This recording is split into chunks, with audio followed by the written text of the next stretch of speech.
지난 5월 30일 새벽 4시 5분.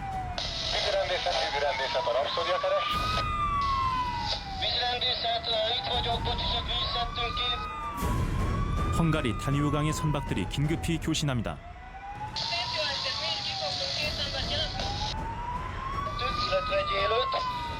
한국인 여행객을 태우고 침몰한 유람선. 다뉴브강에선 무슨 일이 있었던 걸까?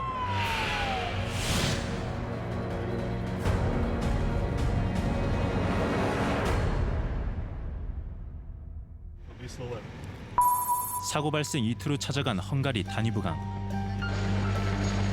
유람선 침몰 현장은 실종자를 찾기 위한 수색 작업과 기자들의 취재 열기가 뒤섞여 어수선한 분위기였습니다. 헝가리에서 65년 만에 발생한 최악의 선박 사고는 헝가리 시민들에게도 큰 충격이었습니다. Most már 2 napja, és akkor jönnek a lemondások. Elkezd a gyerekszünet, és a szülők féltetik a gyereküket aztán. Szóval a magyarok az konkrétan szörnyűködnek szerintem az egészet. Meg hogy alapból, hogy ilyen megtörténhetett, hogy maga alá gyűrte a hableányt. 우리는 직접 배를 타고 허블레아니호가 침몰한 사고 현장에 가보기로 했습니다. 제일 가까이 갈 수 있는 만큼 가볼게요. 현장으로. 참사가 벌어진 곳은 머르기트 다리 교각 아래. 보트를 이용한 실종자 수상 수색이 이루어지고 있었지만 잠수부 투입은 불가능한 상황이었습니다. A látótávolság továbbra is lehet látni. A laikusnak inkább úgy tudnám mondani, hogy egy nagyon-nagyon sötét fekete kávéba kéne. 하지만 참사 뒤에도 유람선은 여전히 운행되고 있었습니다. A parlament után fordulunk meg, tehát megvan ebben, hogy meddig mehetnek a hajók a roncs előtt, addig tudunk menni, azelőtt fordulunk meg. 오후가 되자 여행객들이 유람선에 오릅니다. 사고 여파로 평소보다 탑승객이 줄었다고 합니다. 세계 3대 야경 중 하나로 손꼽히는 다뉴브강의 야경. 이를 관람하는 유람선 투어는 헝가리 여행의 필수 코스라고 합니다. 한국 여행객을 태운 허블레아니호도 야경 투어를 마치고 선착장으로 돌아가던 중 침몰했습니다. 배가 옆으로 기울어지더라고. 그러면서 이렇게 거기서 몇 명이 이제 떨어져 나오고 위에 갑판에 있던 분들이 그리고 나서 갑자기 배 밑으로 쑥 빨려 들어간 거예요. 그게 진짜 한 몇 초예요. 한 5초, 2, 3초. 그러니까 진짜 꿈인지 생신인지. 뒤따라오던 대형 크루즈가 허블레아니호의 선미를 들이받은 겁니다. 당시 2층 갑판 위에 나와 있다 물속에 빠진 여행객들은 필사적으로 구조를 요청했다고 합니다. 그 어떤 분이 그래도 이 핸드폰, 그 불빛, 그 때문에 좀 계속 반짝반짝 떠면 반짝. 아마 저건 누가 구조 요청하는 것 같다. 손만 이렇게 올려가지고. 핸드폰, 라이트 이렇게 반짝반짝 하는 거 보니까. 사고 직후 인근 유람선들은 배를 멈추고 인명 구조에 나섰습니다.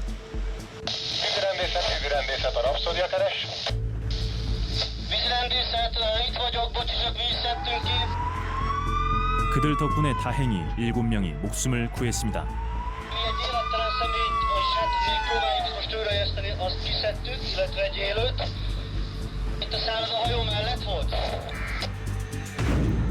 당시 사고 현장에서 인명 구조를 했다는 한 선장을 직접 만나봤습니다. És akkor körülbelül 5-6 embert láttam a vízben.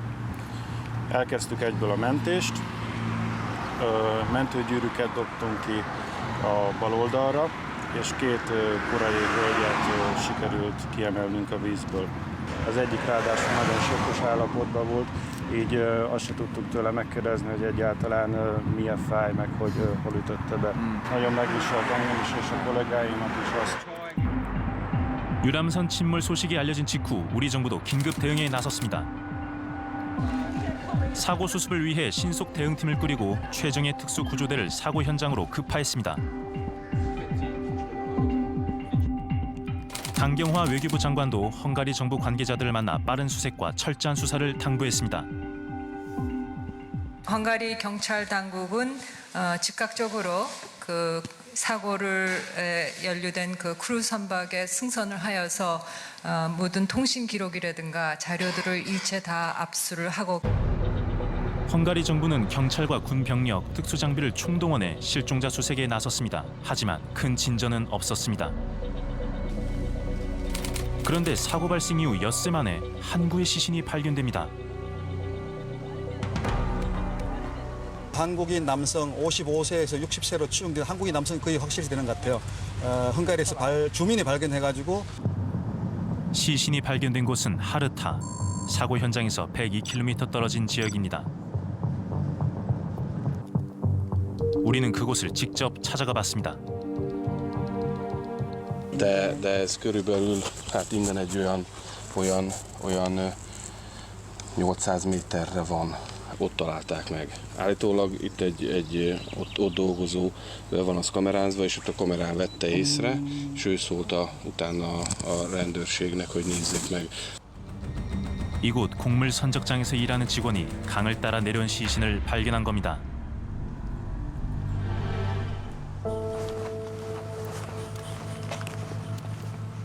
강물 위에 드리워진 줄에 걸려 있었다는 60대 남성의 시신.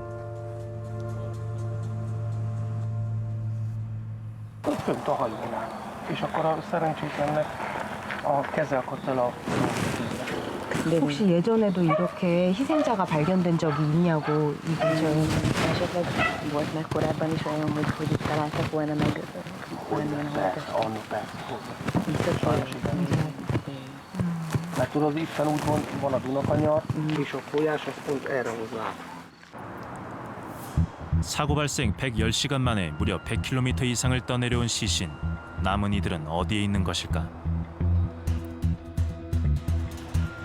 이날 침몰 현장에선 처음으로 수중 수색이 시작됐습니다. 특수장비를 동원해 잠수를 시작한 우리 측 잠수사가 선박 주변에서 두 번째 시신을 수습했습니다.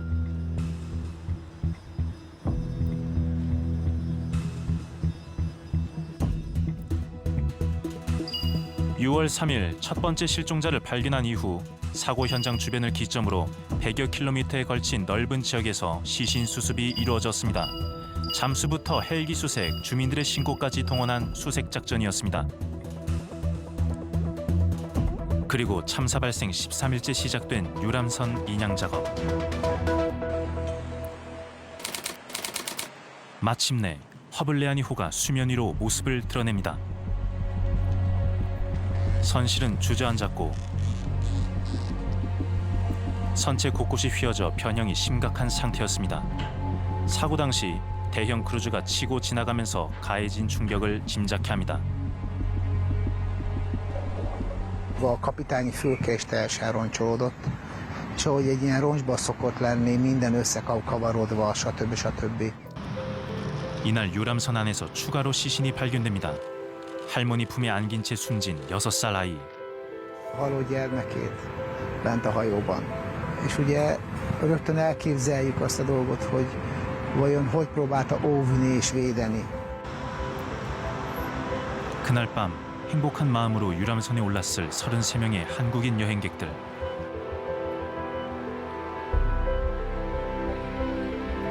그들 중 23명이 끝내 차가운 주검으로 발견됐습니다.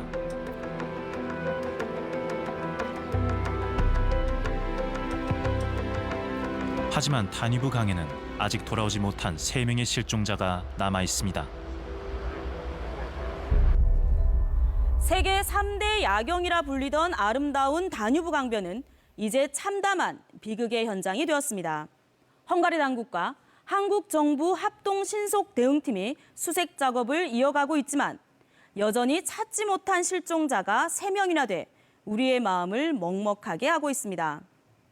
추정 60분은 사고 발생 직후 무거운 마음으로 현장을 찾아가 취재를 진행했습니다. 현장을 직접 다녀온 조혜진 PD가 스튜디오에 나와 있습니다. 조혜진 PD, 다뉴브 강에서 무려 23명이 사망하고 3명이 실종될 정도의 대형 참사가 벌어진 데에는 분명 이유가 있었을 텐데요. 현장을 직접 취재해본 결과는 어땠습니까? 네, 다뉴브강은 우리 한강에 비해서 강폭이 3분의 1에 불과한 강입니다. 이런 강으로 길이 100m가 넘는 대형 배들이 다니고 있었는데요. 저녁 8시 30분이 되면 야경을 보기 위해서 수십 척의 대형 크루즈와 유람선들이 일시에 나오는 상황이었습니다. 그런데 대부분의 배들이 야경을 보다 잘 보기 위해서 이렇게 불까지 끄고 운행을 하는 상황이었는데요. 크루즈선의 높이가 상당히 높은 점을 감안을 하면은 상대적으로 이렇게 작고 어두운 배들을 육안으로 보기는 어려워 보였습니다. 네, 정작 사고를 일으킨 선장은 약 6천만 원의 보석금을 내고 풀려난 것으로 알려져 공분을 사고 있는데요. 사고 직후 헝가리 측의 대응은 어땠습니까? 네, 우리가 만난 헝가리 시민들과 선박업계 관계자들은 이 사건을 불행한 교통사고 수준으로 인식을 하고 있었습니다. 하지만 이는 다뉴브강을 오가는 배들에 대한 적절한 규제가 부족한 상황에서 벌어진 명백한 인재였습니다. 하지만 이에 대한 헝가리 측의 대처와 문제인식 수준은 사실상 미흡했습니다. 네, 특히 논란이 됐던 건 사고를 일으킨 가해 선박에 대한 조치였었죠?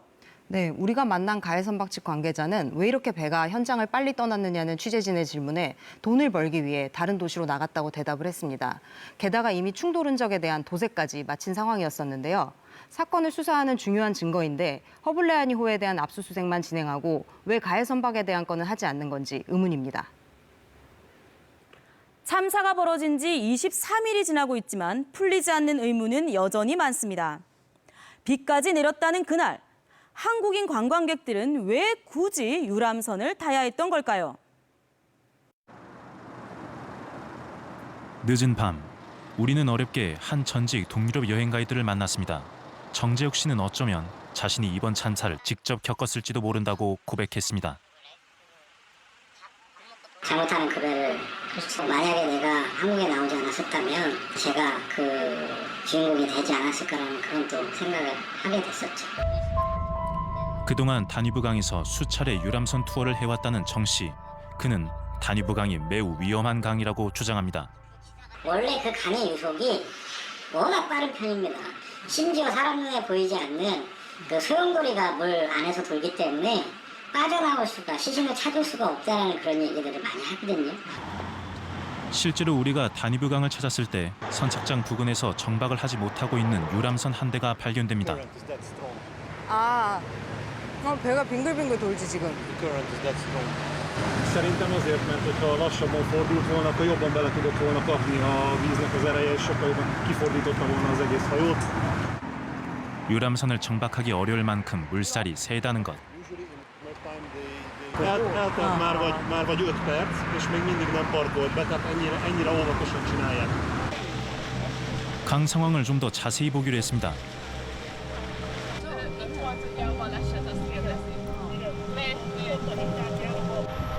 한눈에 봐도 물살이 무척 빨라 보입니다. 특히 사고가 발생한 곳은 교각에 부딪힌 강물이 굴절돼 소용돌이까지 일고 있습니다. Tehát a baleset napján esett az eső, azon az estén. A Duna vízállása az magas volt, a sodrása meg viszonylag gyors ehhez képest. 약간 빠른 편이라는 게 지금 이 정도거든요. 물속 상황이 어떤지 한번 들여다볼게요. 제가 할 수 있는 만큼만 넣어볼게요. 안전한 만큼만. 오, 진짜 세. 물속은 혼탁하고 빠른 물살 탓에 아무것도 보이지 않습니다. 더구나 알프스 눈이 녹는 5월은 다뉴브강 수위가 1년 중 가장 높은 시기입니다. Hát az körülbelül 1 méterrel volt magasabb 2 kockával. 1 meter. 사고 당일에는 연이어 비까지 내리는 바람에 다뉴브강 수위는 평소보다도 더 높은 상태였습니다. 게다가 야경을 보기 위해 매일 수십 척의 배들이 이 강 위를 오가는 상황.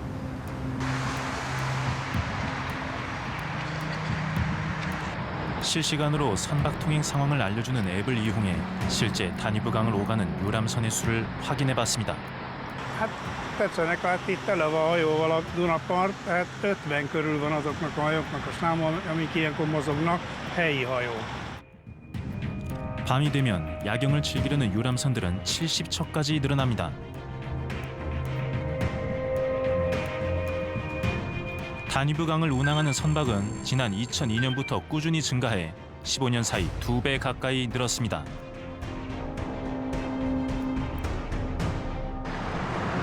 부다페스트 시내에 있는 전체 부두 중 대형 크루즈 부두도 23개에 달합니다. 크루즈 통행량이 늘면서 헝가리 시민들의 불만과 걱정도 큽니다. Szerintük nem kéne a fővárosba ilyen szállodahajóknak esti sétán részt venni. Mert úgyis annyi kis hajó van este a Dunán, hogy ezek a nagy hajók ezek borzasztóan akadályozzák. 우리가 찾아간 현지 유람선 업체. 다뉴브강을 통과하던 크루즈들이 야경 투어까지 나서면서 강이 더욱 혼잡해졌다고 불만을 터뜨립니다. Minden cégnek, főleg este, de ez nem jó, mert ő nem fér ide bele este. Itt nagyon sok hajó van este, vacsorás, programos hajók, tehát ő ide este nem fér be, és ezt kellene kitiltani este. 실제로 밤이 되자 다뉴브강에 크루즈와 유람선들이 쏟아져 나와 붐비기 시작합니다. 사고 당일처럼 수위가 높고 기상이 안 좋을 땐 충돌 사고 위험은 더욱 커질 수밖에 없는 상황.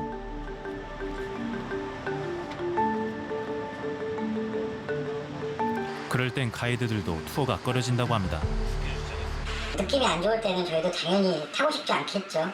근데 어쩔 수 없이 스케줄은 정해져 있고 만약에 취소를 하거나 아니면은 배를 못 태웠을 경우에는 거기에 대한 뭐 금전적인 보상이라든가 그다음에 페널티 같은 거는 거의 가이드들이 다 책임을 져야 되는 입장이기 때문에 어쩔 수 없이 타야 되는 거예요. 목숨 내놓고 타는 거죠. 저도 기도 많이 해요. 복잡한 다뉴브강에서 선박들은 어떻게 운항할까? 우리는 가해 선박인 바이킹 시긴호와 비슷한 규모의 크루즈선 조타실로 들어가 봤습니다. And control system of the whole ship. Yeah? 앞에 있는 배를 어떻게 보나요? 이렇게도 볼 수 있고 여기도 혹시 뜨나요? 선장의 자리 바로 앞에 놓인 레이더 화면이 눈에 띕니다. There you can see everything what is in the water. A boat, maybe wood. You can see. And you can 게다가 see GPS로 주변 선박의 위치를 한눈에 파악할 수 있습니다. in front of you. Is this the current situation, right? Right now, you see, Right now. you see the positions of all ships, all names, and how fast they are moving. 그런데 왜 가해 선박은 허블레아니호를 보지 못하고 충돌한 걸까? For myself, I don't can explain how can happen. I show you upstairs the GPS. They see the name of the ship. They're calling her.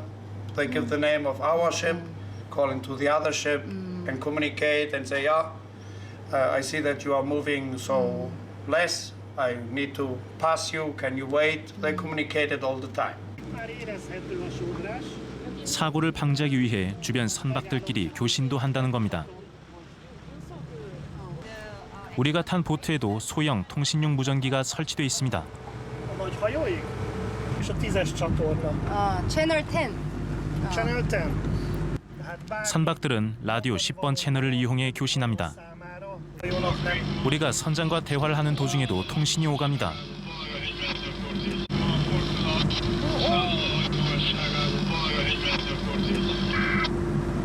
What did they say? Mit mondtak? A Fortuna hajó a szállodahajó magasságába hegymenetbe fordít, tehát visszafordul sodrással szembe lévő útirányba. Teljesen egyértelmű információ, mindenki tudja ebből, hogy melyik pozícióban van és melyik pozícióban akar menni. 사고 당일 허블레아니호를 추월하려던 바이킹 시긴호.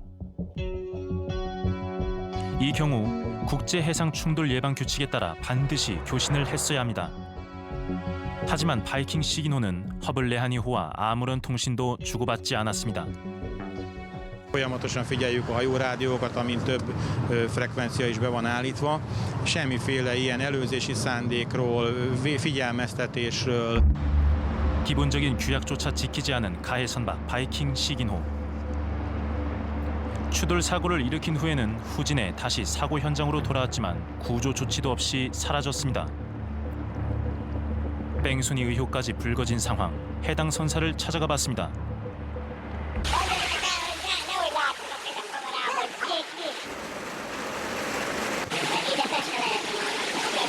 머리부터 다리 교각 사이가 한 70m 정도밖에 안 된단 말이죠.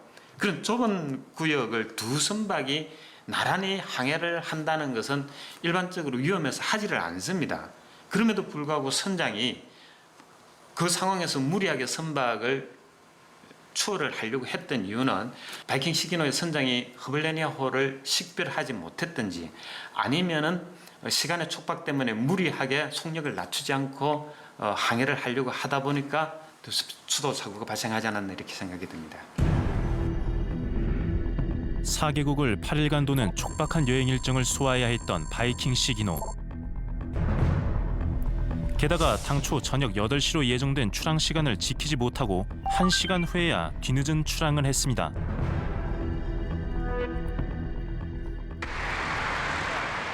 대형 크루즈인 바이킹 시기노와 충돌 직후 빠르게 침몰한 허블레아니호는 크기가 매우 작은 배.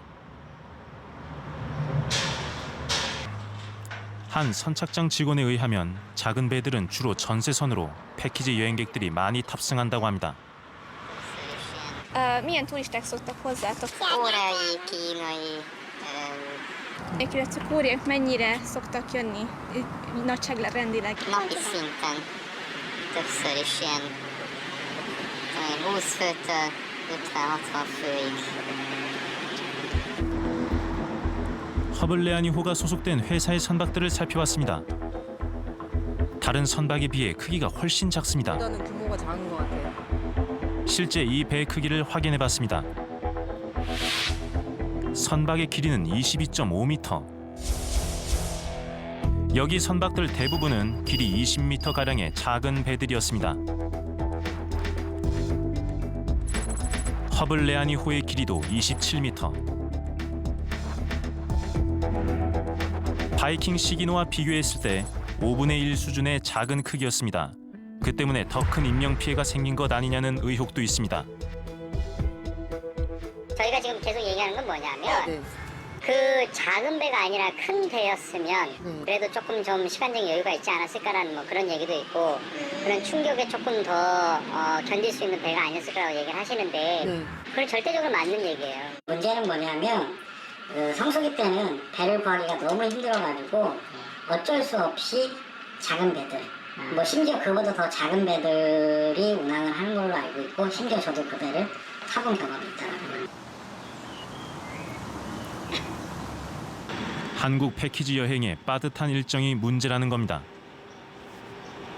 One day, how many countries did you go to in one day? One day? Yeah. And today, Czech, Slovakia, and Hungary. Wow, really? 대부분 야경 투어를 하기 위해 단 하루 헝가리에 머무는 일정.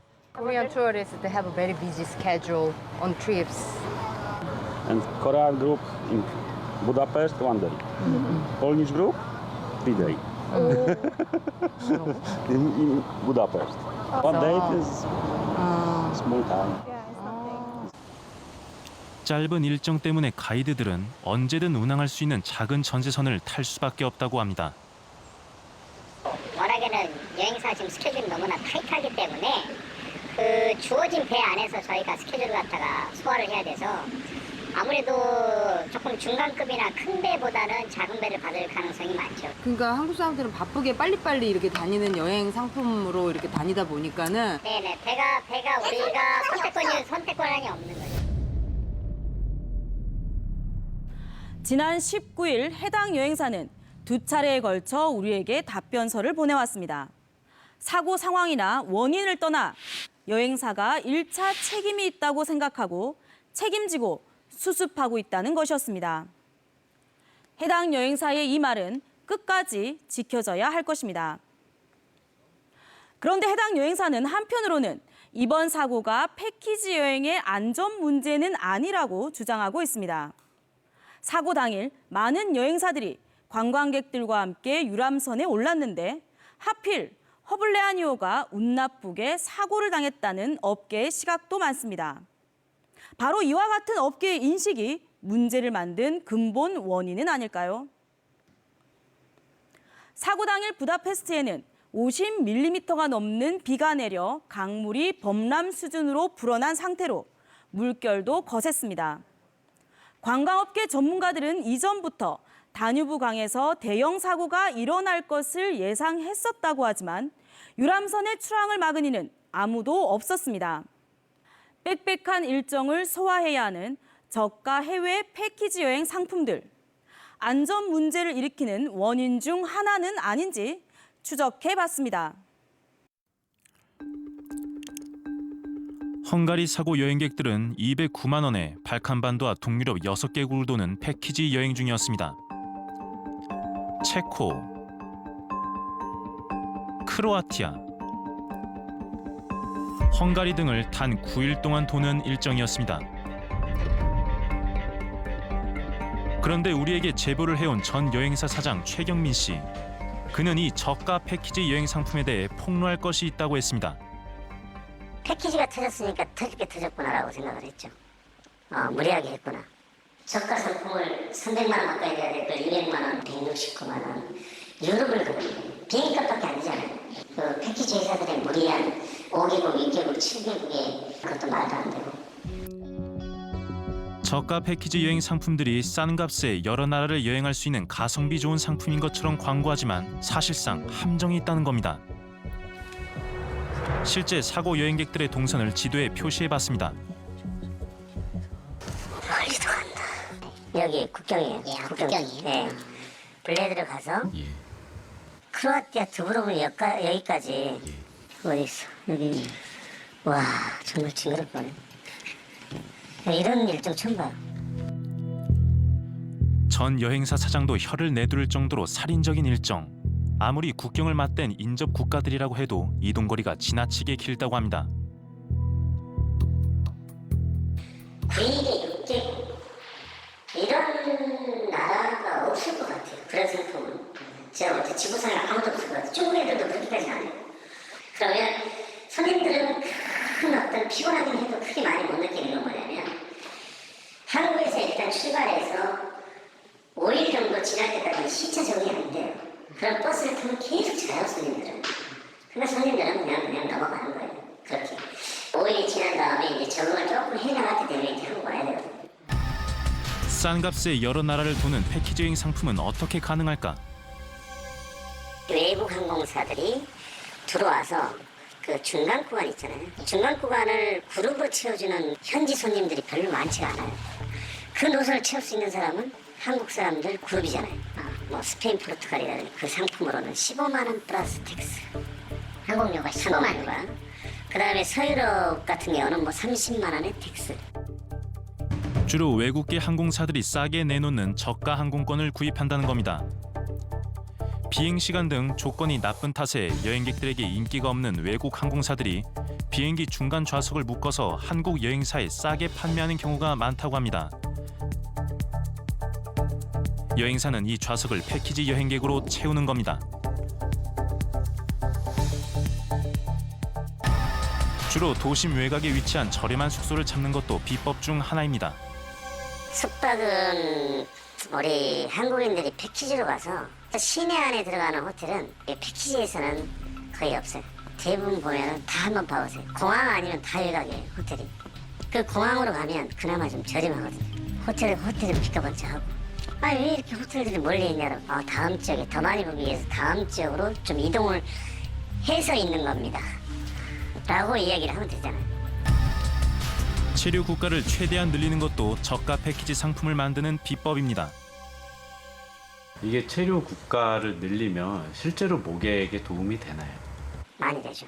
손님 우리 한국 사람들은 몇 나라를 더 가네. 너무 좋아하잖아요. 리텐슈타인 같은 조그만 소지역 있죠. 그런 거 갖다 끼워 넣으면 되잖아요. 저 밑에까지 가가지고 이렇게 돌면 7개국이에요. 그렇다면 동유럽 6개국 패키지 여행의 적정 가격은 얼마일까? 여행 전문가의 도움을 받아 분석해보기로 했습니다. 동일한 수준의 항공기와 숙소를 기준으로 계산한 결과 최저가 169만 원인 패키지 여행의 적정 가격은 약 242만 원. 즉, 실제 판매되는 저가 상품은 4인 가족 기준 약 300만 원이나 저렴합니다. 대신 여행의 품질은 떨어질 수밖에 없다고 합니다. 패키지 여행이 가격 경쟁으로 가면서부터 근데 이게 저질 상품으로 변질이 된다는 게 문제인 거죠. 가격 경쟁을 하다 보면 항상 나오는 것이 배제돼야 되는 부분이 이 안전이란 부분이 배제가 될 수밖에 없습니다. 제일 금액이 낮은 수준의 어떤 것들만 한다라고 한다면 그만큼 확률적으로 위험성은 더 높아지는 것이니까요. 태국의 수상시장에서 실제로 그동안 해외 패키지 여행에서 안전사고는 끊임없이 발생해 왔습니다. 하던 20대 한국인이 추락해서 숨졌습니다. 서울의 한 정형외과에서 만난 정윤숙 씨. 팔꿈치 주변으로 선명한 수술 자국이 보입니다. 제가 좀 만져보겠습니다. 아, 이게 원래 살 색깔인데 살 색깔이. 정 씨는 지난 추석 남편과 떠난 해외 패키지 여행에서 큰 부상을 당했습니다. 작년 9월 20일부터 25일까지 코타키나발루 여행 상품이었어요. 버스를 타니까 이제 설명을 하시더라고요. 지금 도착하는 곳이 호텔에서 운영하는 유원지인데 이제 보통 사람은 들어갈 수 없고 오픈을 안 한다고. 여러분들을 위해서 특별히 자기가 우리를 데려가니까. 그날의 원래 일정은 아름답기로 유명한 코타키나발루의 석양을 보는 것이었습니다. 그런데 가이드가 여행객들을 인솔해 간 곳은 예정에도 없던 한 해안가 리조트. 한눈에 봐도 조악한 놀이시설에 그녀는 경악했다고 합니다. 그나마 안전하다고 들은 사륜 오토바이 체험을 선택했다는 정 씨. 포일 바이크에 대해서는 척추 수술을 하신 분, 이렇게 자극이 가면 안 되는 분만 타지 말고 나머지는 모든 연령에서 탈 수 있다고. 안전한 그 도구라고 그러시면서 짧게 그 설명을 하셨던 것 같아요. 현장에 구비된 보호 장비는 안전모뿐이었다고 합니다. 그런데 출발한 지 얼마 안 돼 사고가 발생했습니다. 바닥에 패인 웅덩이를 피하기 위해 정 씨가 브레이크를 잡은 순간 사륜 오토바이가 전복된 것. 정 씨는 왼쪽 손목이 부러지고 오른쪽 팔꿈치 뼈가 으스러지는 부상을 입고 귀국 후 긴급 수술을 받았습니다. 하지만 9개월이 지난 지금까지도 후유증이 남아 있습니다. 그러면 지금도 오른손으로는 양치질 같은 게 전혀 안 되죠. 이게 지금 들어가질 않아서. 아, 이게 더 안 굽. 이게 굽혀서 해야지 이렇게 해야 들어가잖아요. 예. 근데 이렇게 안 굽혀지니까. 쌀 씻는 일조차 불가능해 인스턴트 식품으로 끼니를 해결하고 있다는 정 씨. 그렇다면 해당 여행사 측은 패키지 여행 도중 발생한 사고에 대해 어떤 입장일까? You called is unavailable. Please leave a message after the beep. 당연히 저희는 고객님 편에 서서 어떻게든 저희는 어떤 수단과 어떤 방법으로든 보상을 당연히 해드리는 게 저희의 정책이고요. 당시에 고객님께서는 그 여행자보험을 받으려면 어떻게 해야 되는지에 대해서 문의를 주셨고 그 이외에 다른 별도의 저희 쪽에 요청이나 인입이 된 내용이 저희는 없어서. 하지만 정 씨의 문의 전화 이후에 먼저 연락을 끊은 것은 여행사였습니다.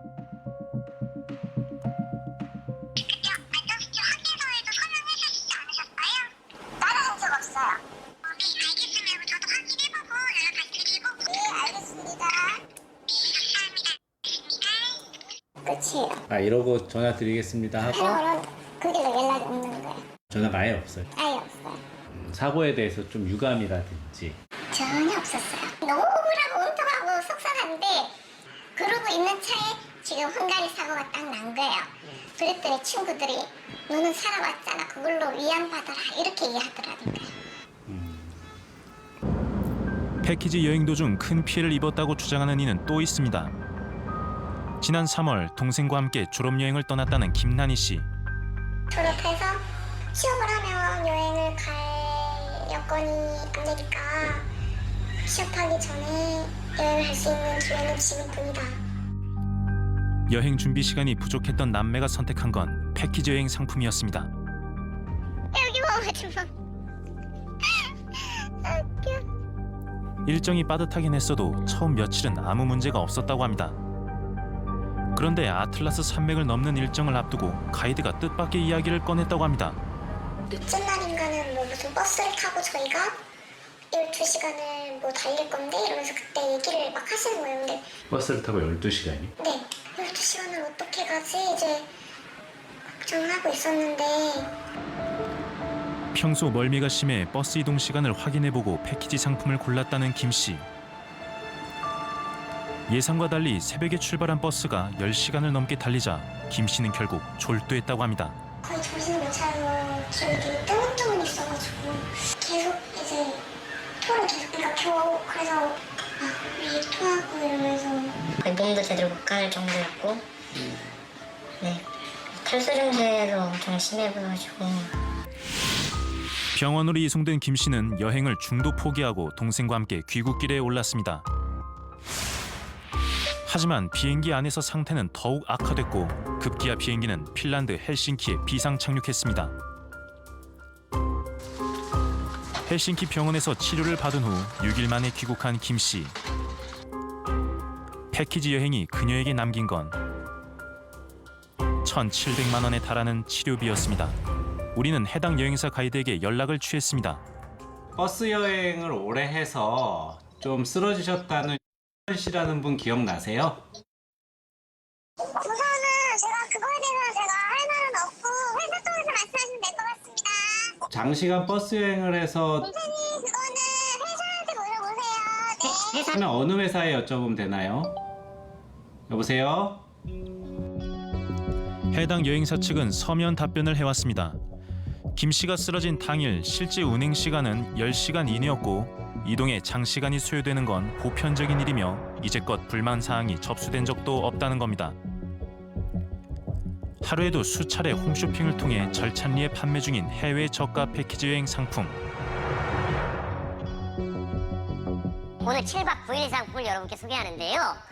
가격이 170만 원대면 네. 한 달에 14만 원대거든요. 근데 오늘 가격대가 104. 저렴한 가격을 강조하며 손님을 끌어모으고 있습니다. IMF 그러니까 2000년 이전이나 지금이나 19년, 20년 전이나 상품 가격이 똑같아요.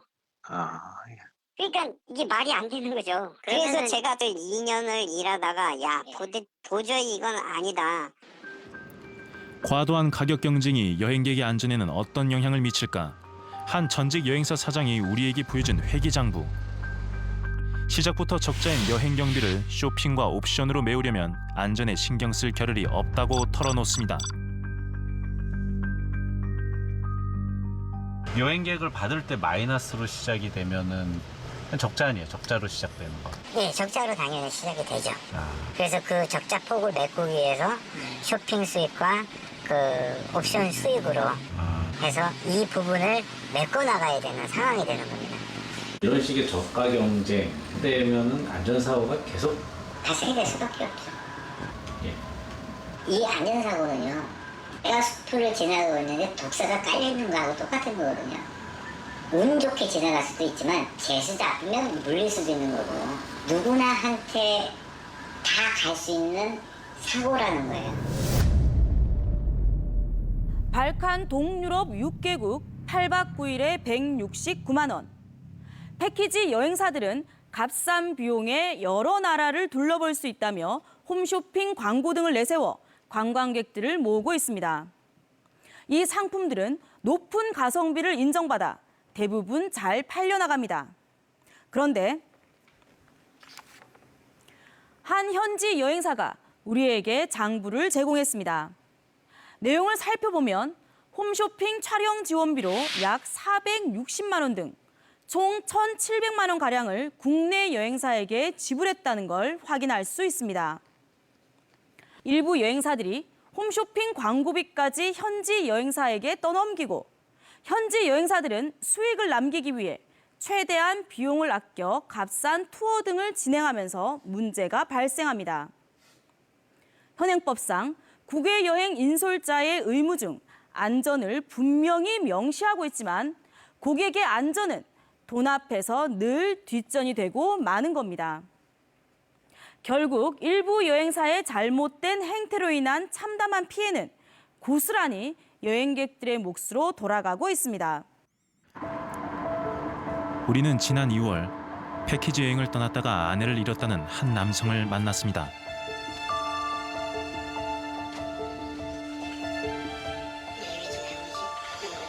이렇게 뭐 빨리 갈 거라고 뭐 생각이나 했어 어디?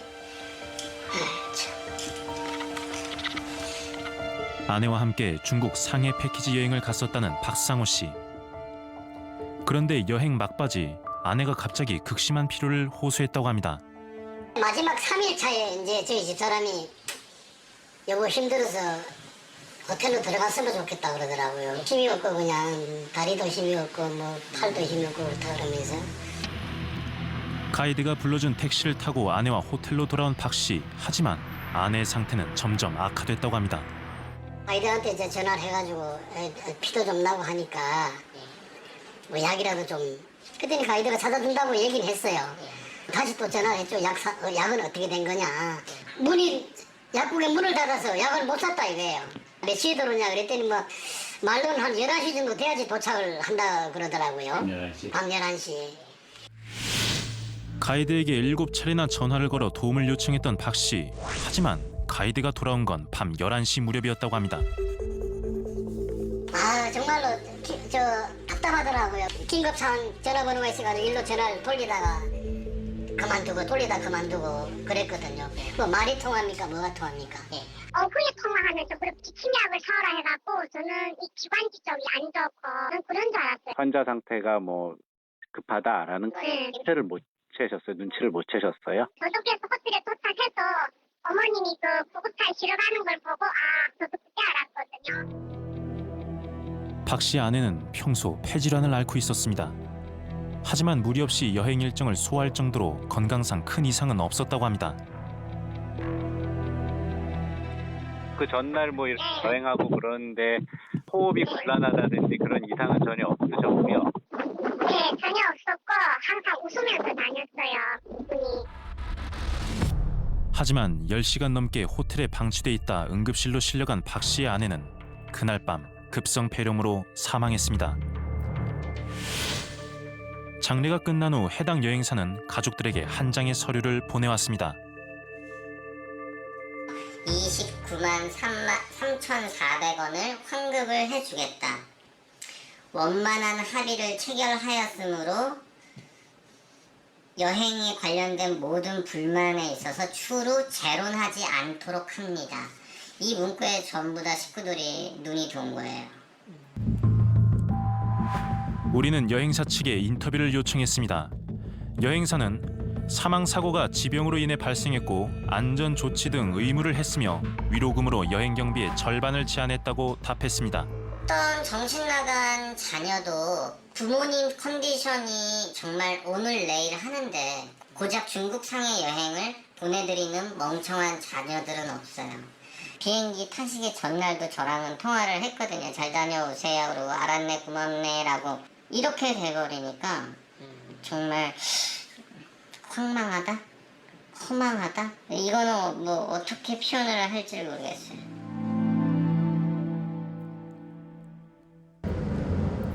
우리는 사고 이후 여행사로부터 적절한 보상을 받지 못했다고 주장하는 또 다른 사람을 만났습니다. 지난 2016년 딸과 함께 패키지 여행을 떠났던 임순정 씨는 3년째 여행사와 소송을 벌이고 있습니다.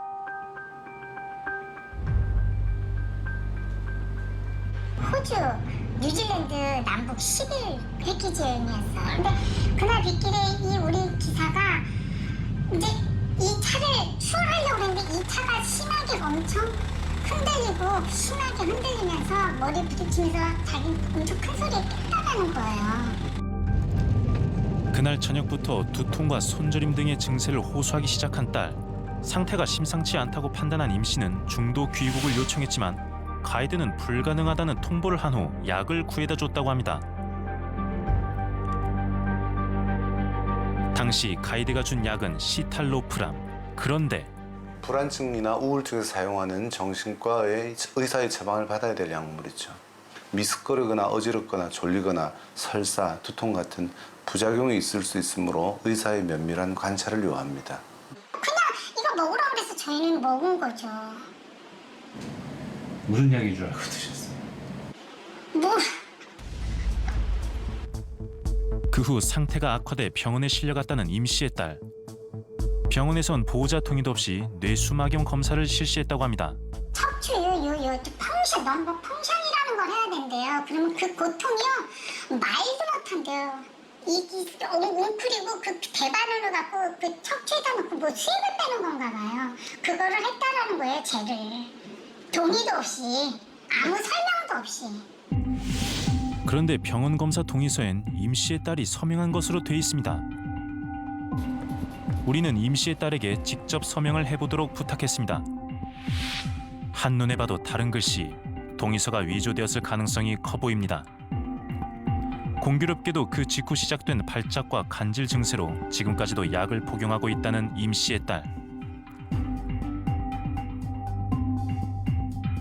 임 씨의 주장에 대해 해당 여행사는 정신질환이 접촉사고로 인해 유발됐다고 볼 수 없다는 입장, 오히려 임 씨 모녀 때문에 패키지 여행객들이 피해를 봤다고 주장합니다. 오히려 저희도 지금 피해가 있기 때문에 일정을 제대로 지금 일정 투어가 제대로 진행되지 않아. 보상이고 아무것도 없고 오히려 피해를 봤다. 그렇죠. 지금 상황이 당시 임 씨는 딸의 병원 이송비와 치료비로 약 5천만 원을 썼습니다. 하지만 아무런 보상을 받지 못하는 현실이 답답하기만 합니다. 사고 당시와 현재까지도 여행사는 잘못은 전혀 없다고 하고 책임도 아무것도 질 수 없다며 오히려 여행자인 저희 때문에 여행사가 피해를 보았다고 주장하나. 이제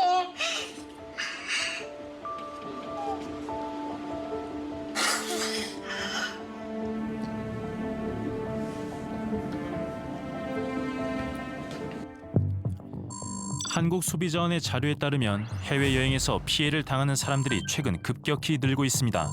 그중 안전사고는 4년 새 8배 증가했습니다. 10명 이상 사망하는 대형 참사도 끊임없이 반복되고 있습니다. 지난 7월 1일 복고산에는 또다시 강한 폭우가 쏟아졌다. 비행기는 왜 갑자기 추락했나? 2007년 캄보디아에서 한국인 패키지 여행객 13명을 태운 전세기가 추락했습니다. 당시에도 추정 60분은 사고 현장을 직접 찾아가 저가 패키지 여행의 문제점을 취재했습니다. 폐차 직전에 고속버스 같은 그런 느낌을 줬습니다. 특히 의자 같은 게 많이 삐걱거리고.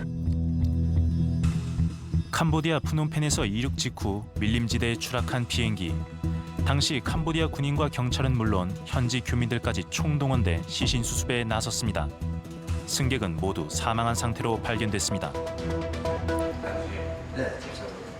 윤창도 씨는 캄보디아 비행기 추락 사고 유가족입니다. 이 딸한테 전화가 왔었습니다. 아, 그 비행기 타기 전에? 네, 자기 직전에.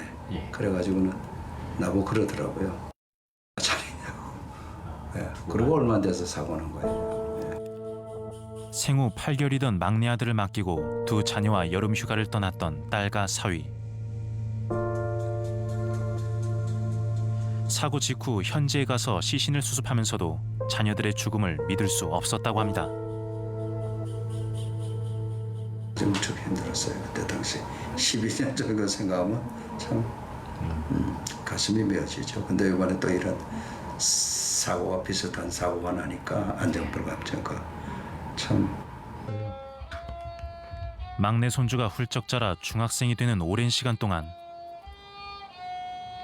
해당 여행사와 지지부진한 싸움을 이어왔다는 윤창도 씨. 이런 과정을 거치게 되겠네요.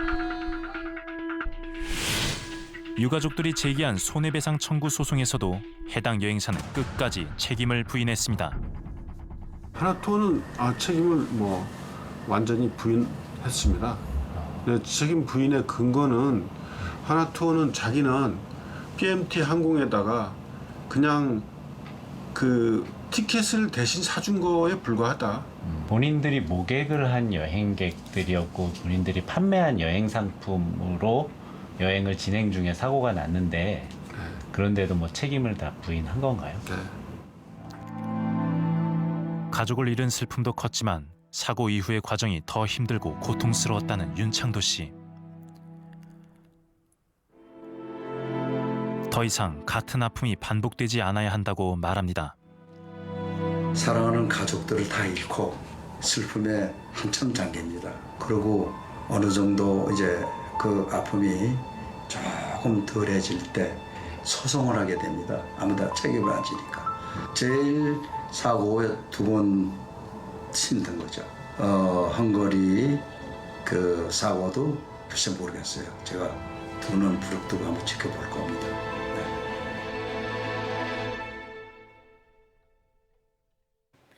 2007년 6월 열대성 폭우가 쏟아지는 상황에서 비행기를 운항하다가 한국인 13명이 사망한 캄보디아 비행기 추락 사고. 그로부터 12년이 흐른 지난 5월 30일 비바람이 불던 다뉴브 강을 유람하다 무려 23명의 목숨을 앗아간 헝가리 유람선 침몰 사고. 두 건의 참사는 결과적으로 안전을 무시한 인재라고 해도 과언은 아닙니다. 과거에도 수차례 대형 참사가 벌어졌지만 시간이 지나면 잊혀지고 또다시 비슷한 사고는 반복돼 왔습니다. 진정한 해결책은 피해자들의 슬픔과 고통에 공감해 이를 되풀이하지 않으려는 뼈저린 반성에서 비롯될 겁니다. 추정 60분은 이번 참사를 계기로 여행객들의 안전을 보장할 수 있는 제도적 장치를 마련해 줄 것을 관계 당국에 촉구합니다. 아울러 이억만리 먼 타국에서 유명을 달리한 분들의 명복을 빕니다.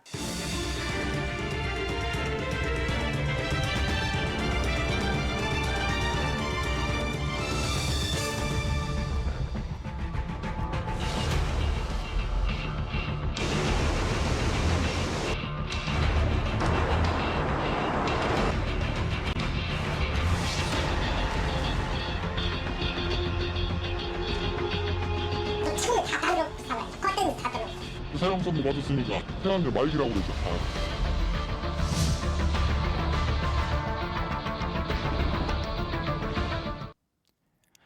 추정 60분에선 심리 상담을 받던 중 상담 방법 또는 상담사 문제로 피해를 당한 분들의 제보를 받습니다. 추정 60분에선 의대 교수의 폭언, 폭행, 부당한 업무 지시 등으로 고통받고 있는 전공의 및 간호사분들의 제보를 받습니다.